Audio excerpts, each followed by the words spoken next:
Olá, sejam bem-vindos a mais uma live de psicologia, da disciplina Introdução à Psicologia, meus alunos do curso de psicologia. Estamos aqui usando os dois canais, estamos utilizando o AVO, o ambiente virtual de aprendizagem, e para uma interação mais interessante, mais ao vivo, para que possa ter aí uma vivência do espaço e do conteúdo, vamos utilizar aqui o espaço da live.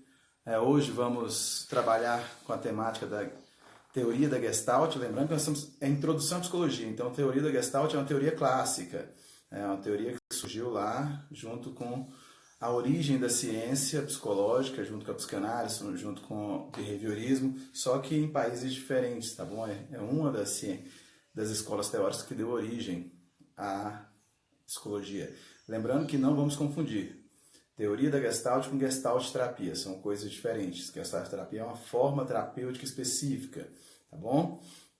A teoria da Gestalt, criada por Kafka, ela é uma teoria clássica, porém traz conteúdos que são bem presentes no nosso cotidiano. Nós vamos falar, o objeto de estudo da teoria da Gestalt é a percepção. Então ela me traz conteúdos cotidianos, conteúdos que nós trabalhamos. Já vou aqui iniciar. Você é um entendedor de piada de imediato ou você é um entendedor de piada a posteriori? O que quer dizer isso? Depois que a pessoa conta piada, passa horas, dias, e você vai rir só depois, porque você não compreendeu a dinâmica da piada, não compreendeu o contexto. Então, a compreensão da piada, ou seja, a compreensão que vai se construir na sua consciência, daquela percepção de história, vai determinar se a piada vai fazer efeito naquele momento ou depois de um prazo. E nós temos várias pessoas, que conta piada, você vai contar a piada para ela no velório, ela vai rir na missa de sétimo dia, que ela não compreende a dificuldade de insight. Insight é um dos termos, tá bom, da teoria da Gestalt, especificamente de Kurt Lewin, que foi um dos estudiosos da teoria de grupo, que nós vamos discutir bastante aqui no decorrer do curso de formação de vocês. Mas Kurt Lewin vai colocar que a possibilidade de insight depende da capacidade de percepção construída nos grupos sociais, ou seja, na sociedade, na cultura a qual você pertence. Enquanto mais limitada é a capacidade perceptiva sua, mais limitada vai ser a capacidade de decifrar percepções diferentes. Tá bom? E a percepção ela tem algumas regrinhas básicas. A primeira regra é de aproximação, ou seja, coisas que são próximas a gente tende a agrupar, tá bom? Para poder fechar a percepção. É importante que compreendamos que a nossa percepção não fica nada faltante. Sempre vai ser completado, e vai ser completado pela saúde mental de quem está construindo essa percepção. Então, se a pessoa é bem realizada, tem um equilíbrio mental, tem uma autoestima bem estruturada, então ela vai construir essas percepções de modo saudável, vai completar essas percepções de modo que venha a agregar e que não venha a prejudicar a sua saúde mental. Se a pessoa tem algum prejuízo na sua consciência, tem uma saúde mental meio abalada, no sentido que tem uma autoestima desestruturada, é ansiosa, é fóbica, ou seja, tem medos constantes, essa pessoa então vai completar a percepção com falhas direcionadas para esses medos, para essas ansiedades, para essas inseguranças. Então, a percepção ela sempre vai ser completada, seguindo algumas leis determinadas aí pela teoria da Gestalt, que é proximidade, semelhança, e fechamento. Proximidade, tudo aquilo que está próximo, nós tendemos a gerar uma definição para ela semelhante ou por proximidade àquilo que fecha uma compreensão. Então, se você vê o seu filho num grupo de pessoas usuários de cannabis ativa, ou seja, de maconha, você vai logo deduzir, por conta do grupo, por proximidade, que seu filho está usando maconha. Bom, e isso pode não ser uma realidade, ou pode até ser, mas e aí? Ele é um usuário constante? Ele é um usuário de lazer? Como que está isso?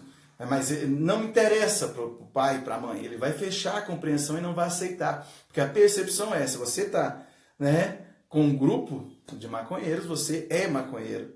É essa a ideia, é isso que a nossa percepção fecha. O senso comum até fala, diga-me com quem andas que eu direi quem és. Não é isso? Não é um dos ditados populares? Lembrando que todo ditado popular tem por trás uma ideologia dominante de controle.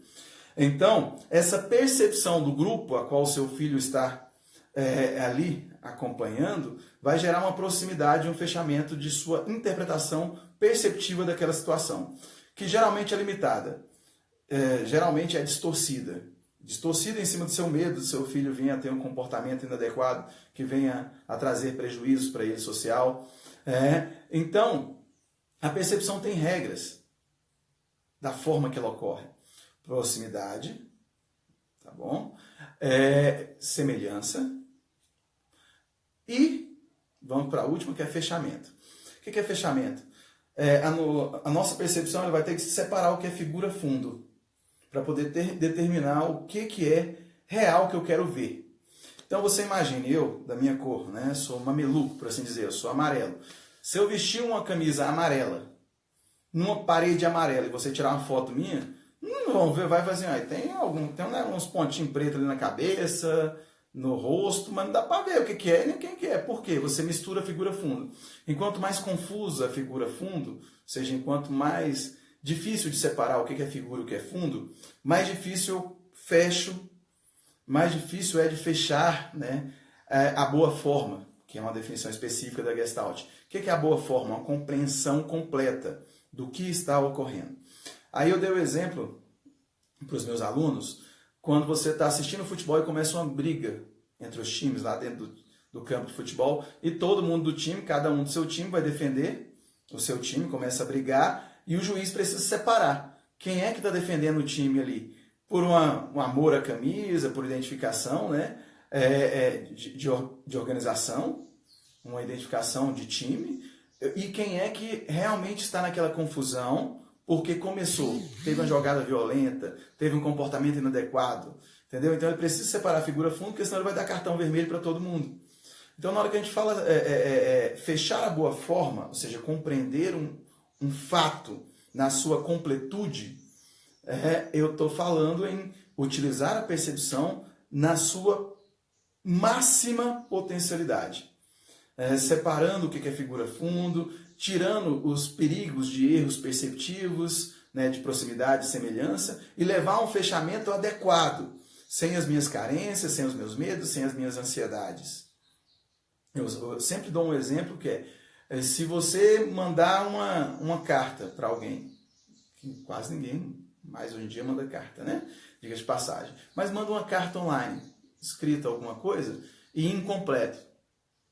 A pessoa vai completar com o seu fantasiar. Vai completar com essa falha perceptiva. Então, por conta das leis que existem no processo de percepção estudado pela teoria da Gestalt, a percepção ela tem uma tendência a falhas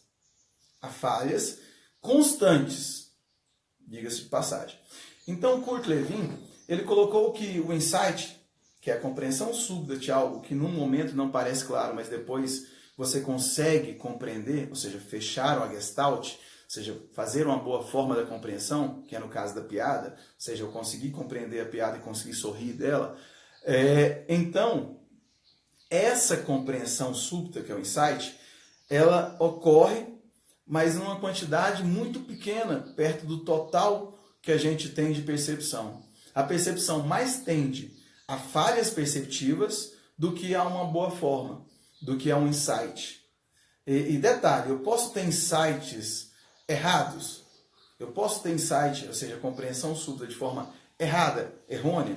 Teve vezes que você falou uma piada para alguém e a pessoa foi com raiva em vez de sorrir, porque achou que você estava caçoando, achou que você estava curtindo com a cara dela, entendeu? Ou seja, eu posso ter insights também com falhas na percepção. Então, o risco que a teoria da Gestalt coloca é que a percepção ela precisa de ser bem detalhada por todos os nossos sentidos para que ela possa ocorrer de forma adequada. e para que esse insight, então, gere uma boa forma, de forma correta. Vamos dar exemplo de comunicação de sofrimento, né? Quando alguém está falando do seu sofrimento nesse momento de crise, cada um, eu corro o risco de perder o emprego, o outro está falando, eu estou com 10 filhos em casa e uma esposa grávida. Então, nesse momento de sofrimento, ocorre uma competição de quem está sofrendo mais. Concorda? Quem é que, na comunicação de cada um dos seus males, ocorre uma competição. E para que eu possa compreender o outro, eu não devo concorrer com ele, o meu sofrimento é maior. Para que ocorra o que nós chamamos de empatia, eu não devo concorrer. Eu devo compreender que na realidade perceptiva desse indivíduo, aquela situação para ele é passível de sofrimento. E que eu compreenda também que a situação do outro, dentro do rol perceptivo dele, é passível de sofrimento. Porque se nós ficarmos numa discussão de quem sofre mais, a empatia não há possibilidade de existir. Empatia é colocar no lugar do outro. E para que a empatia exista, eu preciso então ter uma percepção com boa forma, seja fechar uma gestalt e corrigir as falhas de percepção. Isso é bem difícil por si só, é necessário buscar ajuda, né, para melhor direcionamento. Sim, por nossa construção sócio-histórica brasileira, né, de sociedade de exploração, nós temos várias falhas de percepção que são construídas socialmente. Um aluno meu falou hoje, durante a aula, então é por isso que há o racismo contra o negro no Brasil. Gente, pasmem vocês, no Brasil nós somos uma das culturas latino-americanas que temos maior índice de preconceito velado frente ao negro. Tudo do negro na nossa cultura remete a algo negativo. Trabalho mal feito, um trabalho de negro. Roupa preta remete ao luto. A coisa tá feia, tá preta. E assim sucessivamente. Então, culturalmente, o negro se constituiu, a cor negra se constituiu na nossa percepção culturalmente como algo negativo. Isso alicerça a percepção de preconceito, construído junto a uma questão sociológica implantada pelos portugueses, tá bom? Para controle social. A melhor forma de controle social é você destruir a imagem que o outro tem de si mesmo, e enaltecer uma imagem diferente da dele, para que assim a dele seja sempre conflitante. Então o preconceito na nossa cultura, a maior parte fala, não sou preconceituoso. Mas tenho certeza que algum de vocês já falou essa frase. Fazendo esse trabalho mal feito de preto, a coisa tá preta aqui, e tantas outras terminologias preconceituosas. Entendeu? Então, o preconceito no Brasil, ele não é tomado como algo consciente. Ele é tomado como um fenômeno inconsciente ou velado, em que alguns ainda conseguem verbalizar e ter consciência disso, mas a maior parte esse fenômeno ocorre inconsciente no nosso histórico perceptivo. Entendeu? Para você ter ideia, o preconceito maior é do negro para o negro mesmo. Quando você se depara com um policial negro, ele tende a ser 2 vezes mais violento com vítimas negras do que com vítimas brancas. Por quê? Ao ele ter conseguido ascender e ter uma profissão, uma estabilidade nessa sociedade preconceituosa, ele não permite ao negro do mesmo grupo étnico que tenha comportamentos desviantes ou que desconfigure essa imagem que ele criou. Então ele tende a ser mais preconceituoso do que um policial branco. O policial negro tende a ser mais preconceituoso com um criminoso negro do que um policial branco, por conta dessa história de superação. Professor, mas aí na percepção dele não deveria mudar? Não, infelizmente não muda, tá bom? Não muda por quê? Porque é algo impregnado no inconsciente, culturalmente, socialmente, ao longo de 500 anos, não vai mudar da noite para o dia. Eu preciso de políticas sociais, políticas públicas, não é de lei de cotas só, tá bom? Lei de cotas não iguala, não traz equidade, muito pelo contrário. Você vai gerar um desequilíbrio do processo, uma inserção desequilibrada, vai gerar mais preconceito e várias outras coisas. Não vou questionar, mas é uma das formas possíveis hoje. Bom, então na hora que nós falamos de falha de percepção, essas falhas de percepção elas são construídas também com intenção às vezes. E o detalhe mais interessante é que essa teoria da percepção ela foi mais utilizada e mais desenvolvida não na psicologia, mas sim no marketing, na indústria fonográfica, da indústria de lazer. Ela utiliza muito das falhas de percepção.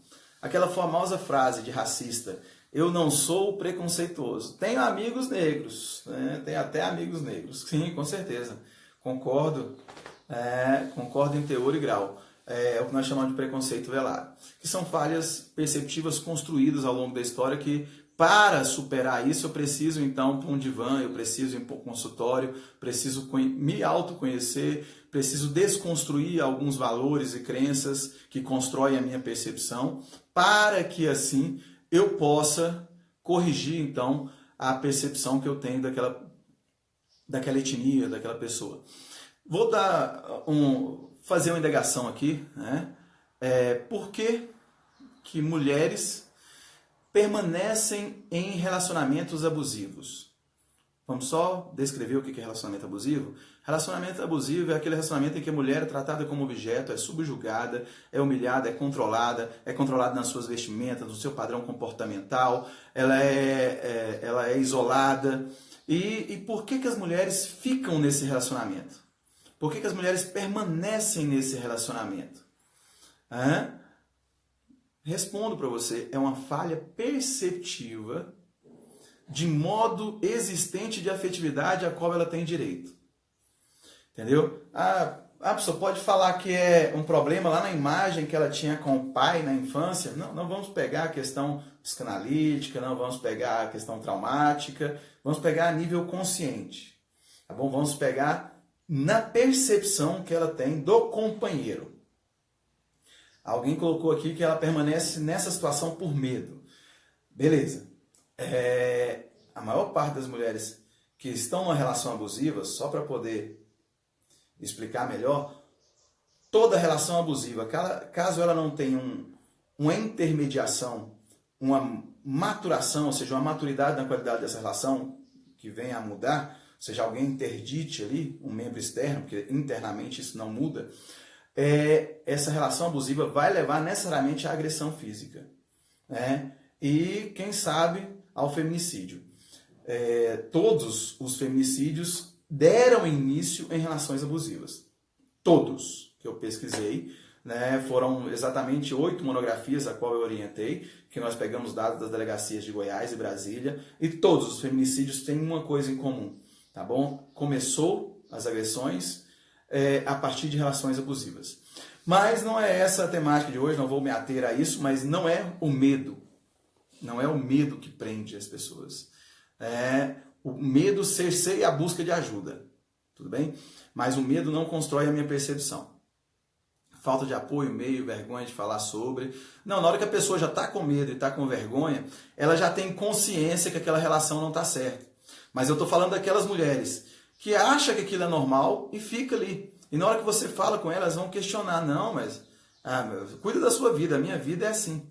Entendeu? Ou seja, as pessoas, na hora que a pessoa já está com medo na relação abusiva, tá bom? Tem vergonha de falar sobre, é porque ela já tem consciência de que aquela relação não está satisfatória. Tem algo de doentio ali. Mas é antes disso.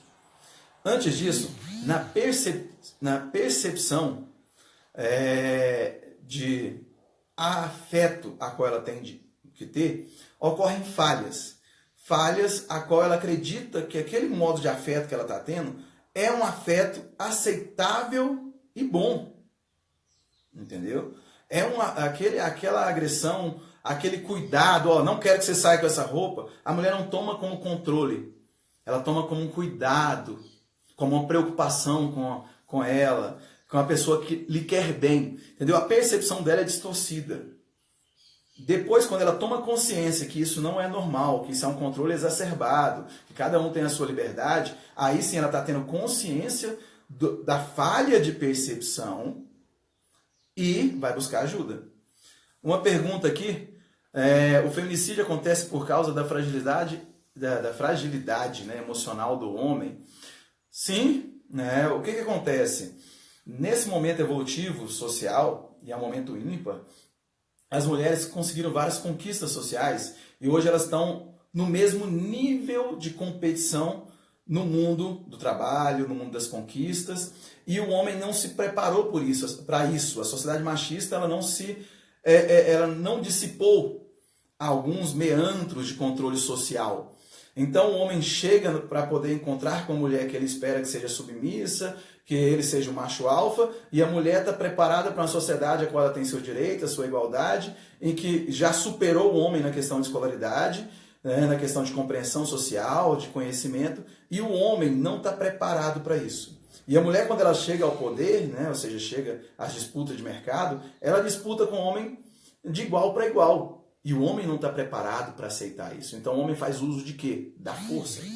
Porque também por uma falha perceptiva, ele vê a mulher enquanto uma ameaça à sua masculinidade, ameaça à sua imagem. Voltando à percepção. Tem uma amiga assim, não adianta dar conselhos, quanto mais fala, ela se apega a esse relacionamento. Isso. Essas mulheres a qual elas estão iludidas por aquele indivíduo que um abusador, né, que provoca a relação abusiva, ela não percebe mesmo. Sim, a questão da fragilidade masculina está diretamente ligada ao empoderamento feminino, às conquistas femininas. Eu vou respondendo as perguntas aqui à medida que eu vou continuando. Mas para você voltar aqui a um exemplo mais simples de falhas perceptivas. Quantos de vocês já compraram um produto a qual socialmente as pessoas falaram, não, é muito bom, compra, experimenta, é muito bom. A sociedade, então, cria uma imagem perceptiva como positiva e a pessoa aceita. Ela introjeta essa percepção criada fantasiosamente e a pessoa compra. Né? Busca aí nos seus exemplos, eu não vou falar nome não, porque para não comprometer algumas marcas, aí, alguns produtos. E existem, então, percepções também criadas socialmente, consumistas. Todo produto, e o marketing faz muito uso disso, o sonho de todo produto é que a sua marca se torne um produto. Isso são falhas perceptivas. E a gente é contaminado por isso constantemente. Você não vai ao supermercado comprar um achocolatado. Você vai comprar ou Toddy ou Nescau. Você não vai no supermercado comprar leite condensado. Você vai comprar leite moça. Entendeu? Então, quando a marca toma o produto, é o sonho de toda empresa. Porque uma vez que a marca tomou o produto, ele deixa de ter preço, ele tem valor. Então, eu posso tornar esse produto muito mais caro. Tá bom? Porque as pessoas vão consumir. Porque ele já não é mais um produto em si, tá bom? Ele é muito mais. Ele é o único produto reconhecido socialmente. Entendeu? Então a marca se torna o produto e esse produto pode ficar encarecido. Eu posso até deixar de fazer propaganda. Entendeu? Para vocês terem ideia, há quanto tempo não tem propaganda, nem da Skol e nem da Coca? Entenderam? Porque a marca tomou um produto. Eu chego no boteco, eu não peço, me dá uma cerveja, me dá uma Skol. Entendeu? Só assistir os comerciais da Polishop, você vai achar que precisa de tudo. Ótimo exemplo, mas não falei nada, está escrito aqui, ó. Eu não vou expor marcas nem nada, só para poder dar exemplo. A nomeação aqui que eu estou dando, né, de Nescau, de leite condensado, de Toddy, já são produtos que são consolidados, a qual a marca se tornou o produto e hoje ele não tem mais um preço, ele tem um valor. Se você chegar lá no leite condensado, você tem leite condensado de R$ 1,99 e tem o leite de moça que está R$ 5,00. Você vai levar qual? Dependendo do momento econômico, a sua percepção vai fazer você consumir o leite de moça. Agora, se você tiver consciência, né, da falha perceptiva construída imaginariamente que fez com que esse produto deixasse de ter um valor ou deixasse de ter um preço e criasse um valor, tá bom? Aí você vai conseguir controlar o seu impulso de comprar o leite moça e comprar qualquer outro leite condensado, de qualquer marca. Nós criamos realidades fantasiosas sobre as pessoas e procuramos suprir nossos desejos. E isso que você quer dizer? Sim, as falhas perceptivas, elas, a partir de um certo momento, ela passa a ser fantasiosa, passa a ser irreal, vamos dizer assim. Criando, então, desejos e perspectivas frente ao outro que são inexistentes. Entendeu? As falhas de percepção construídas socialmente, culturalmente, levam então o indivíduo a vários erros cognitivos. A ambição, por exemplo. A ambição leva, na maior parte das vezes, a falhas perceptivas. Toda ambição exacerbada, ou seja, que passa do controle, ou seja, que eu não analiso as causalidades culturais, as variáveis, ela vai levar a falhas de percepção. Vou dar um exemplo aqui que eu dei na aula. Avestruz Master. Provavelmente você conhece alguém da sua família que tem mais de 30 anos, tá bom? Que investiu na Avestruz Master. Mal entendendo ele do negócio, ele acreditava, nossa, a avestruz cresce rápido, pega um bom peso e eu consigo vender e a Índia vai comprar. Gente, na época que a Avestruz Master estava em ascensão, tá bom? A Índia não comia avestruz, não. E pior do que isso, a nossa cultura, uma mudança de paladar demora décadas, se não centenas de anos. Então, nossa percepção, o que aconteceu quando a gente experimentou a carne de avestruz, não sei se vocês lembram, a Avestruz Master, lá na Montana, lá em Goiânia, uma churrascaria que tinha do Chitão em Chororó, famosa que só, ela vendia, então, o rodízio e inseriu a Avestruz Master para degustação e para aceitação social. Então, beleza, eu vou lá experimentar o avestruz, nunca comi. A minha percepção, ela vai procurar proximidades e semelhanças. Então, eu vou experimentar, a carne é dura, parece peru. Mas não parece frango, não, porque não é tão adocicada. Né? Mas também não é peru, porque ela pega o tempero mais fácil. Então, a minha classificação, aproximação e semelhança, aí eu experimento e vou falar, não, a carne de avestruz é boa. Está ali entre o peru e o frango. Na hora que você vai experimentar, você já tem uma indução perceptiva, você já vai buscar esse sabor. Então, isso criou fantasiosamente que nós iríamos começar a consumir essa carne. O que não é verdade, porque não é somente a percepção que leva à aceitação no produto. Ainda mais um produto tão complicado, tá bom? Como produto alimentício. A mudança do hábito alimentar de uma cultura demanda anos, né? Décadas, centenas de anos em algumas culturas. Não é da noite para o dia.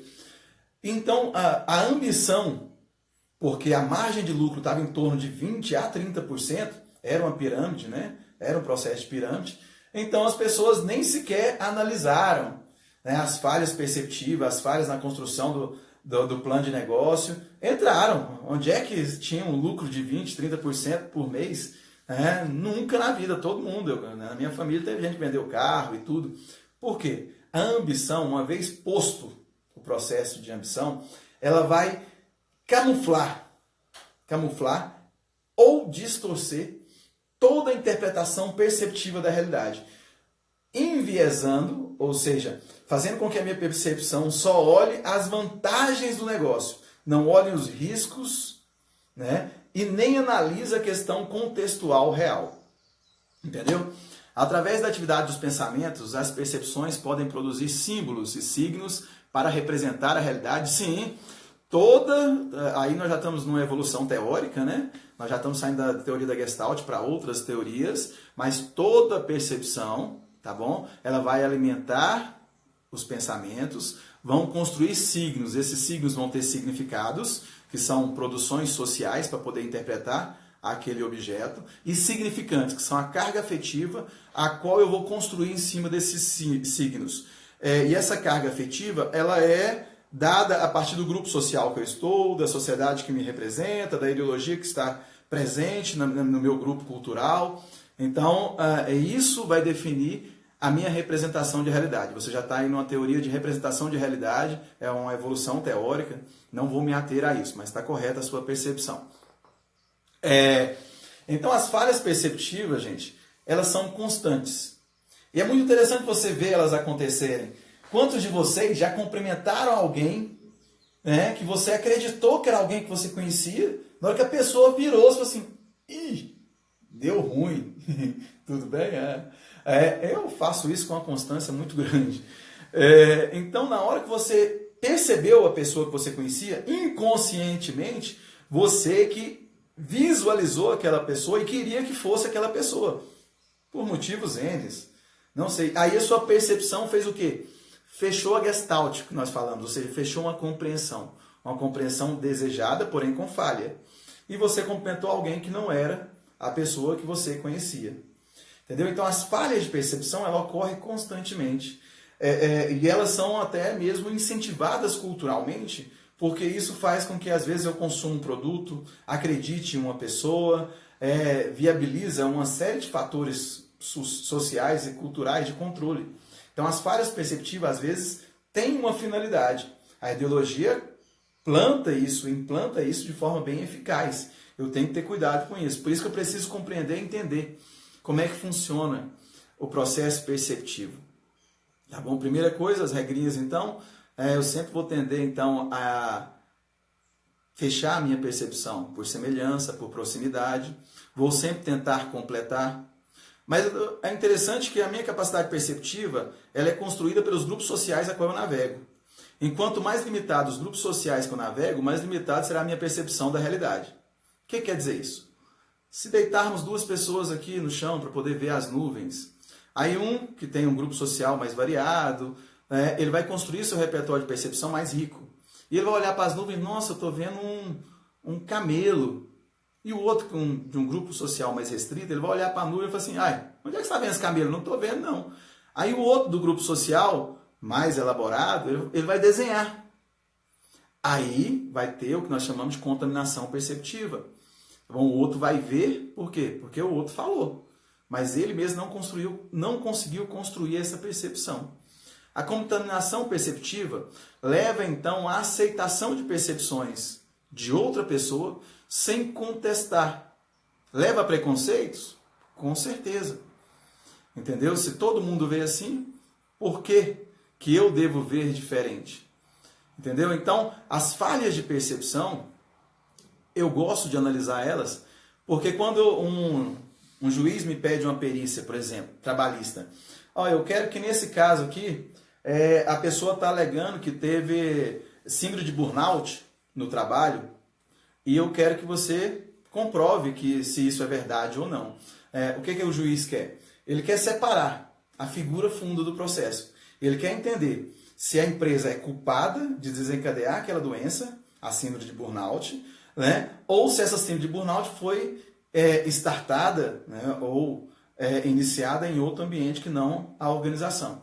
O que eu tenho que fazer então? Eu tenho que separar a figura fundo. Eu tenho que entender todo mundo perceptivo daquele indivíduo, toda a construção de representação social, vou usar o termo que o colega já chamou aqui, toda a representação de realidade que ele tem, e só tem como eu fazer isso compreendendo como ele constrói as percepções de realidade, para entender o que foi para ele tão estressante a ponto de levá-lo ao esgotamento emocional, que é o quadro principal da síndrome de burnout. Se eu conseguir comprovar que o ambiente de trabalho dele era um ambiente a qual exigia relações abusivas, né, a qual ocorria assédio moral, a qual tinha pressão constante frente a metas, não tinha reconhecimento, tinha hora extra excessiva e ia para banco de horas, não tinha recebimento e esse banco de horas nunca era esvaziado.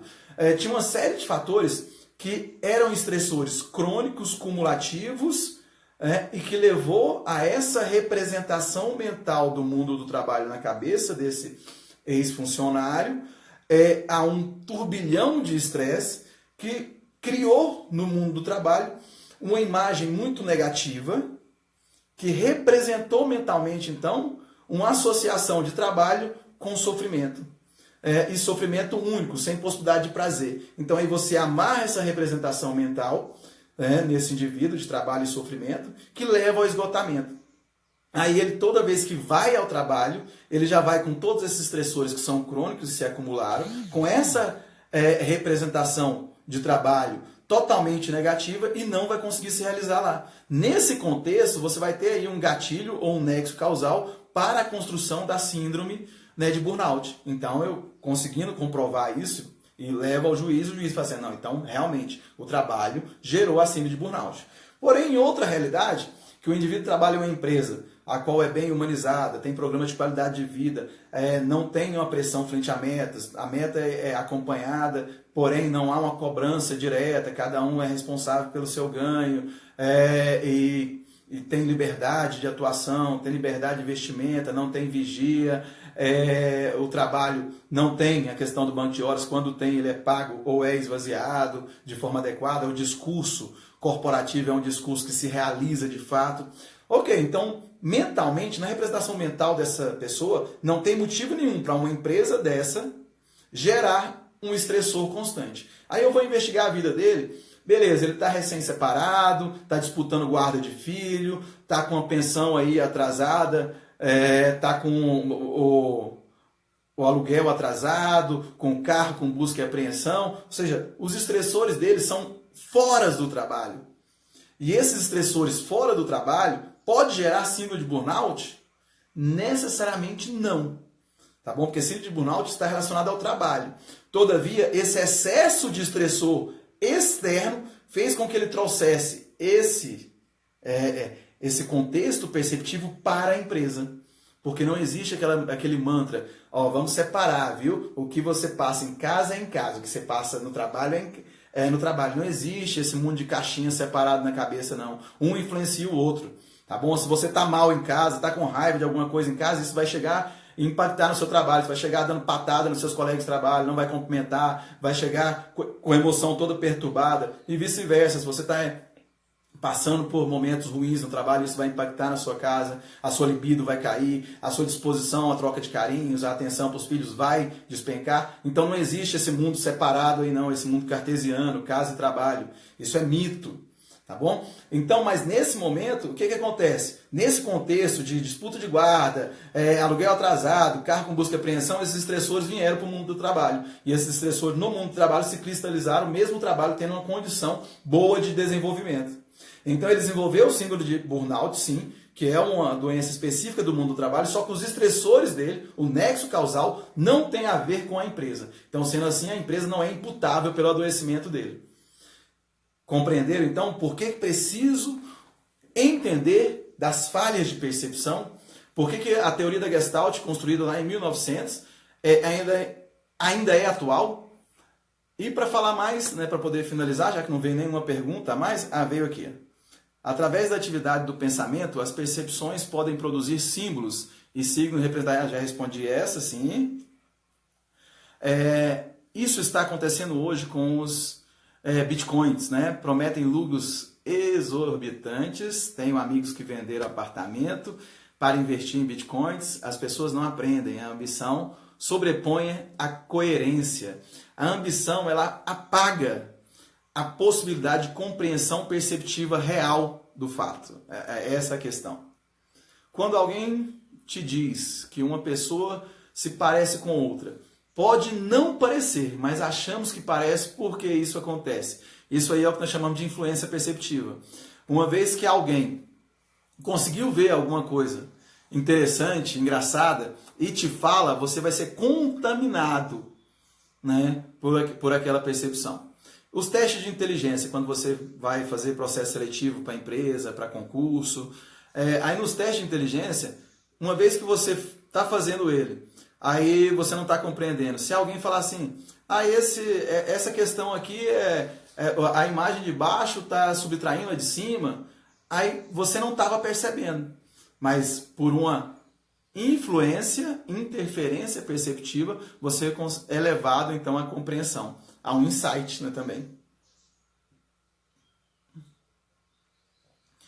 Às vezes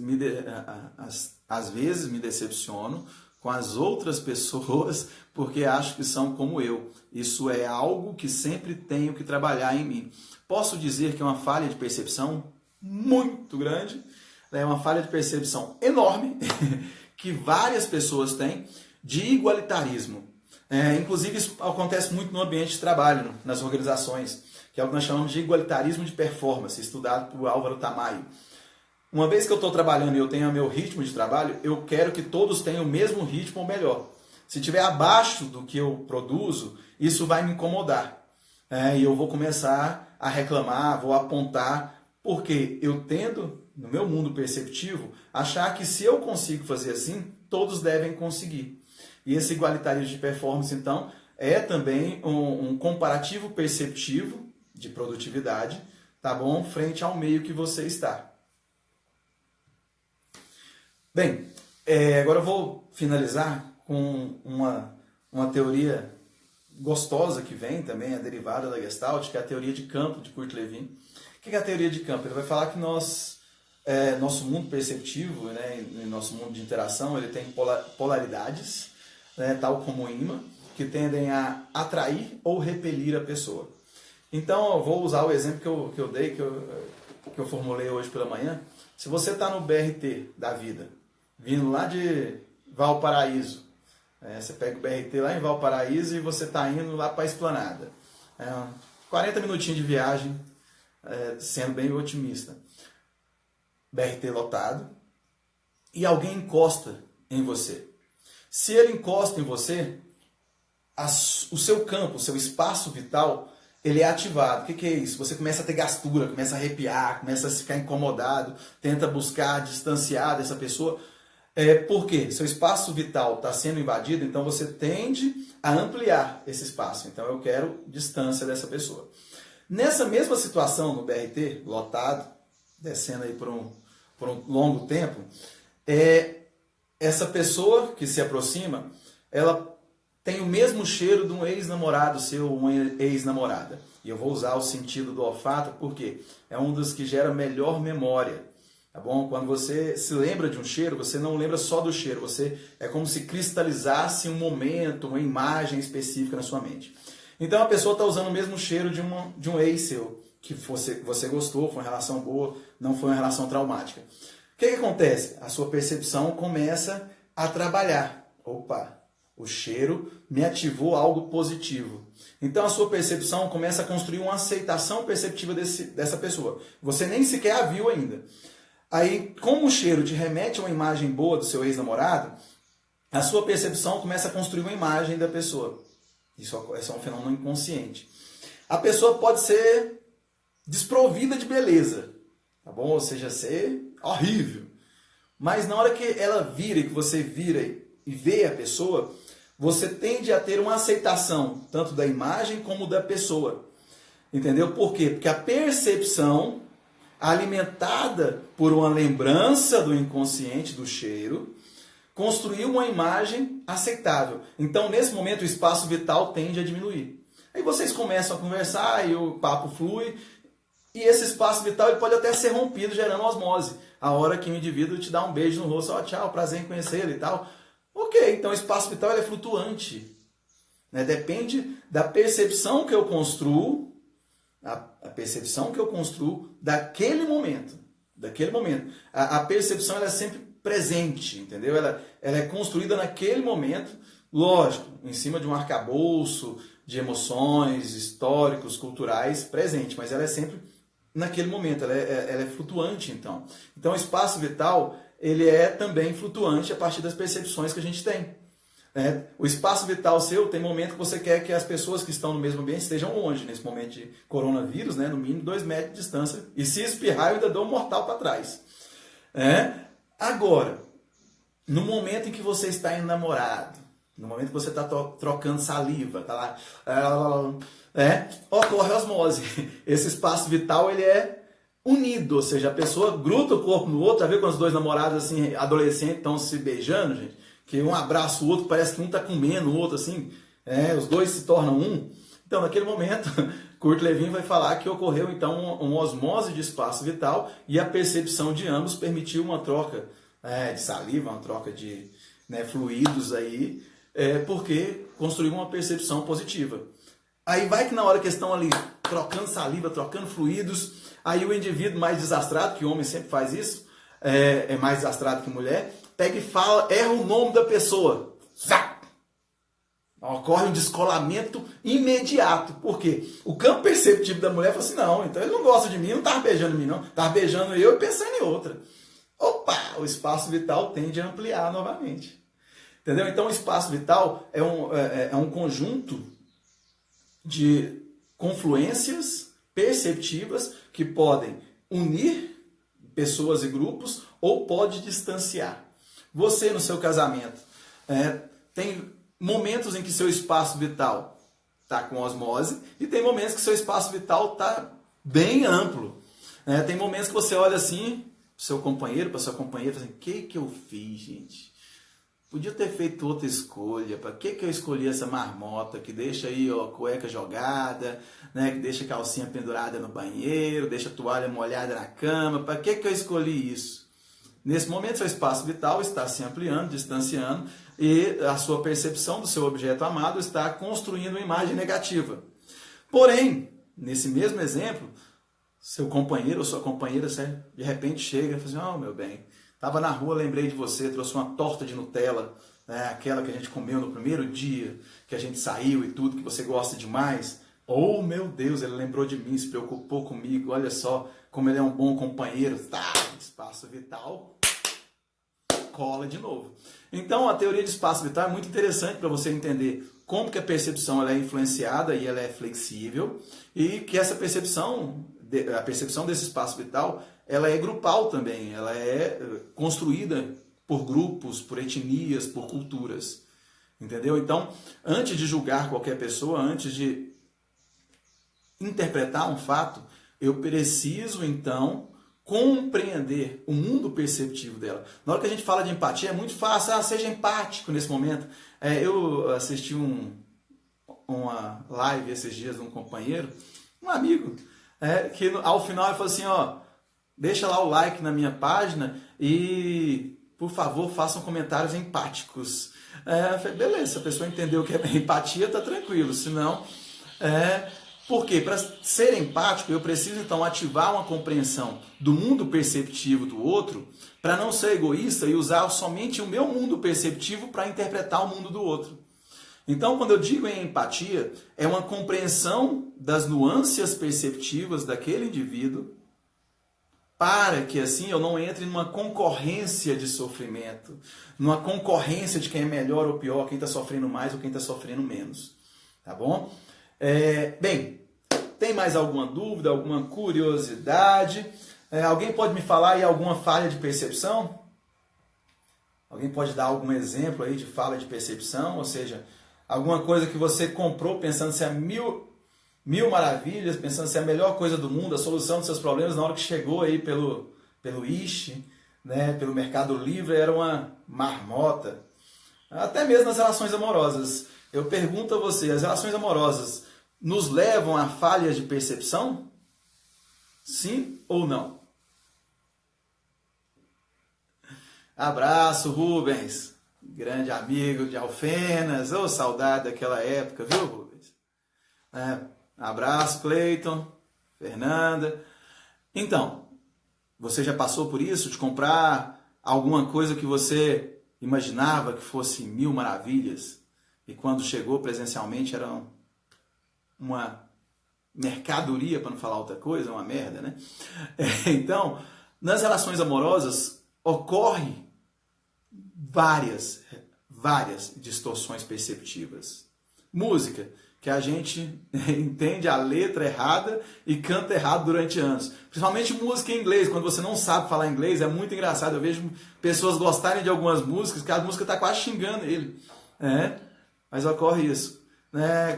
Comprou um Lada russo, outro comprou uma roupa na pessoa da foto, é uma coisa, quando chega e veste é outra coisa. A roupa é muito interessante porque essa distorção perceptiva ela é construída socialmente. Não sei se todos sabem aqui, o ambiente de shopping foi um ambiente criado, planejado para a realização máxima do capitalismo. Os shoppings surgiram na Europa, de modo geral, como um ambiente ao qual você tinha que planejar o clima tinha que ficar entre 26 graus e 22, porque um clima ameno desperta o apetite desperta consumo. O cheiro tem que ser um cheiro agradável, E as luzes de onde você vai, dos vestuários que você vai experimentar a roupa, não é uma luz intensa igual você tem em casa, não. É uma luz, uma meia luz bem planejada e o espelho também. Então você experimenta o negócio ali naquela luz de Mephisto, naquela luz do demônio, a roupa fica maravilhosa. Ou seja, a sua percepção de que esse produto é bom, aí o vendedor ainda distorce mais a sua percepção, fala assim, o vendedor da Renner, tá bom? Fala assim, ó, é a última, não tem mais no estoque. Mentira, a gente sabe que a Renner utiliza aí do trabalho escravo aí da Índia, né? Então tem mais 1 milhão ali produzido, mas cria na sua percepção que é a única chance de você ter aquele produto. E você compra com toda a distorção perceptiva, chega em casa, experimenta e fala assim, roubaram a minha roupa, não foi essa que eu experimentei, não. Comprei uma blusa de seda uma vez, quando chegou era um tecido sombrinha, de tecido de sombrinha, né? Foi uma decepção. E sei bem, né? Quem já comprou algumas coisas pelo Wish aí sabe bem como é que é.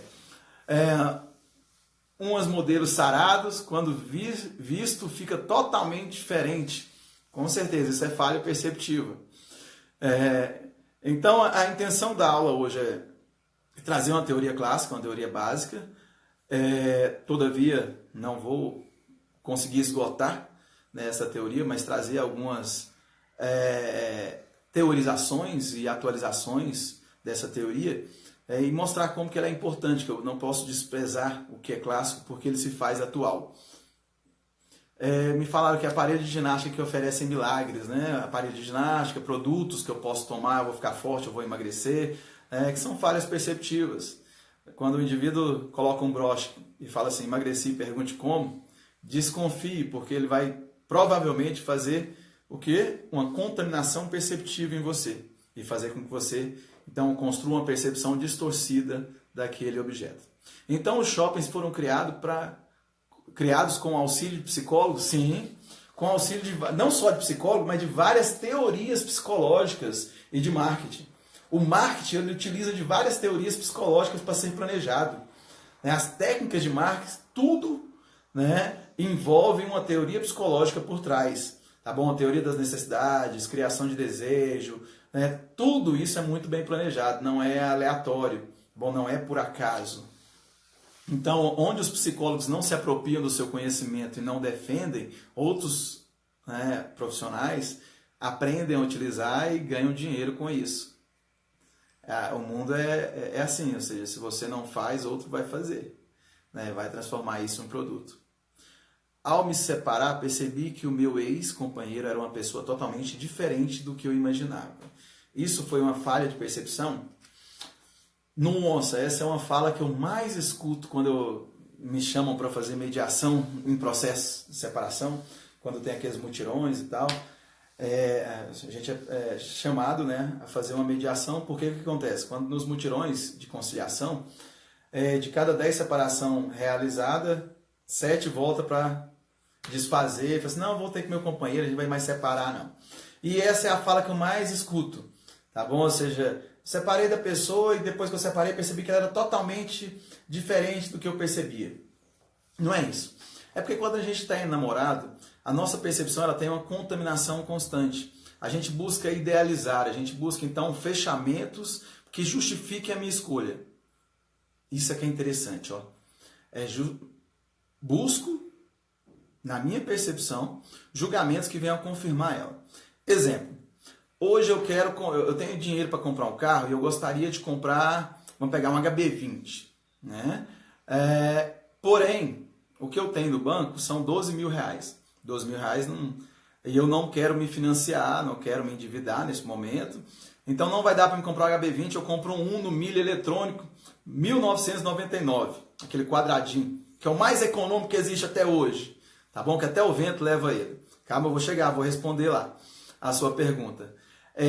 Então, eu não conseguindo comprar o HB20, comprando um Uno milha eletrônico 1999, eu vou ficar decepcionado mentalmente. A minha percepção é que eu queria um objeto a mais, porém eu consegui um objeto muito aquém. Para eu não sofrer, tá bom? Com essa minha escolha, a minha percepção desse objeto atual, a qual eu consegui, eu vou ter que distorcer e criar justificativas para fundamentar essa escolha minha. Então eu pego e falo assim, Eu não comprei o HB20, mas comprei o Uno, que é muito mais econômico, que eu consigo peças em qualquer lugar, a qual é muito mais fácil de revenda, porque qualquer um tem o dinheiro para poder comprar um Uno. Então eu começo a criar justificativas que justifiquem a minha percepção daquele objeto. Então é isso que acontece quando estamos enamorados, quando nos deparamos com um relacionamento amoroso. Então tendemos a justificar as nossas percepções e apaziguar ou tentar camuflar algo que traga uma percepção negativa daquele objeto. Isso faz com que você idealize uma imagem, idealize então uma percepção, fazendo com que você fique com uma pessoa anos e quando você separa, você desvenda, tira aquela ilusão perceptiva e começa a ver a realidade do fato. Aí você fala assim, não, nossa, a pessoa que eu estou vendo hoje não é nada do que era a pessoa quando eu a conheci. Não era, até mesmo porque tem uma queda, quando você tem a constância do objeto amoroso, há uma queda de libido, há uma queda de investimento, então provavelmente não era mesmo. E pior do que isso, há esse processo ilusório que construímos as nossas percepções para justificar aquela escolha. Entendeu? Então, realmente, quando você separa, você consegue visualizar a percepção real daquele objeto da forma que ele é. Aí quando eu vendo o meu Uno, para poder tentar, quem sabe, que eu juntei mais um dinheirinho para comprar o HB20, na hora que eu consigo vender o Uno, eu falo, nossa, mas esse carro era ruim mesmo, meu Deus do céu. Que é isso? Que direção dura, né? Que suspensão é naquela? Ou seja, então eu consigo ver a realidade perceptiva do objeto, sem nenhum processo ilusório envolvido. Respondi aí? Bem, então, vou ficar por aqui, espero que tenha esclarecido aí algumas temáticas da teoria da Gestalt clássica, né, lógico, e espero que vocês se atentem aí às falhas de percepções construídas socialmente ou construídas sem intenção pela sua psique e que, ao construir um processo empático, compreenda então as falhas de percepção envolvidas nele, compreenda o mundo perceptivo do outro e assim você vai conseguir então ser realmente empático. Parar de competir sofrimento, tá bom? Parar de comparar a miséria e realmente entender o outro e compreender o outro, principalmente nesse momento que a gente precisa de tanta compreensão, tá bom? Então agradeço a todos, uma ótima quinta para vocês. E até mais.